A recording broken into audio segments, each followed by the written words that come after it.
Sebelum kita membahas materi kita kali ini, perkenalkan,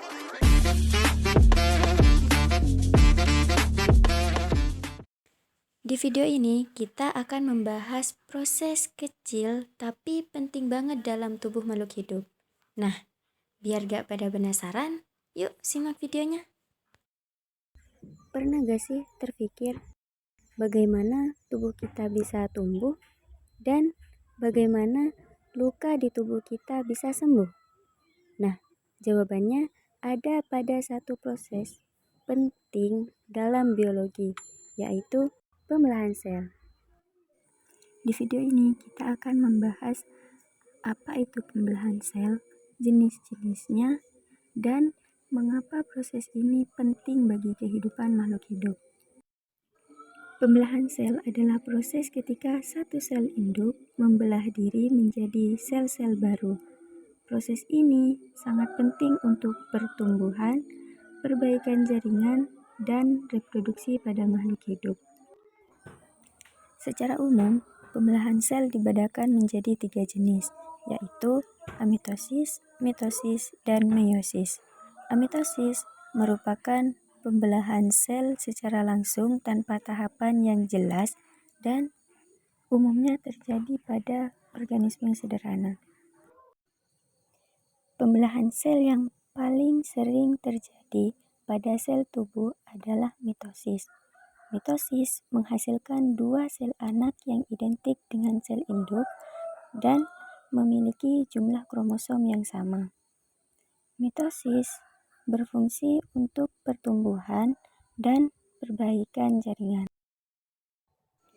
Proses mitosis terdiri dari beberapa tahapan, yaitu yang pertama, profase, ditandai dengan kromosom yang mulai memadat, membran inti menghilang, dan benang spindel terbentuk.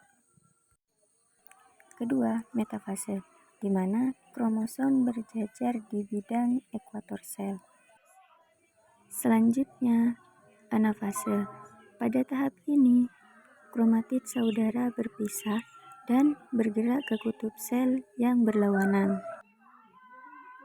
Tahap terakhir yaitu telofase, di mana kromosom kembali menipis dan membran inti terbentuk kembali, diikuti oleh sitokinesis yang menghasilkan 2 sel anak.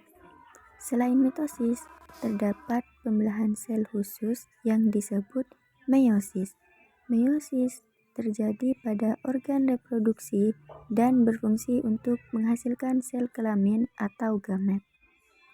Meiosis berlangsung dalam 2 tahap, yaitu meiosis 1 dan meiosis 2, serta menghasilkan 4 sel anak dengan jumlah kromosom setengah dari sel induk.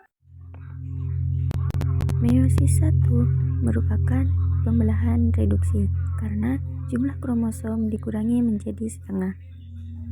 Tahapannya dimulai dari profase 1, di mana kromosom homolog saling berpasangan dan terjadi pertukaran segmen kromosom atau pindah silang. Selanjutnya, pada metafase 1, pasangan kromosom homolog berjajar di bidang ekuator. Pada anafase 1, kromosom homolog berpisah menuju kutub sel yang berlawanan. Tahap ini diakhiri dengan telofase 1 dan sitokinesis, sehingga terbentuk 2 sel dengan jumlah kromosom setengah dari sel induk. Setelah meiosis 1, proses berlanjut ke meiosis 2.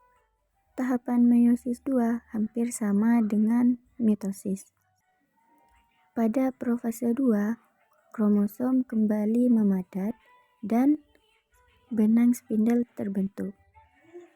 Metafase 2 ditandai dengan kromosom berjejer di bidang ekuator. Anafase 2 terjadi saat kromatid saudara berpisah menuju kutub sel yang berlawanan. Proses ini diakhiri dengan telofase 2 dan sitokinesis, sehingga terbentuk 4 sel anak haploid yang tidak identik satu sama lain. Meiosis berperan penting dalam gametogenesis, yaitu pembentukan sel sperma pada laki-laki yang disebut spermatogenesis dan pembentukan sel telur pada perempuan yang disebut oogenesis. Melalui meiosis, jumlah kromosom suatu spesies dapat terjaga. Dengan demikian, pembelahan sel, baik melalui mitosis maupun meiosis, merupakan proses dasar yang sangat penting bagi pertumbuhan, perkembangan, dan keberlangsungan hidup makhluk hidup.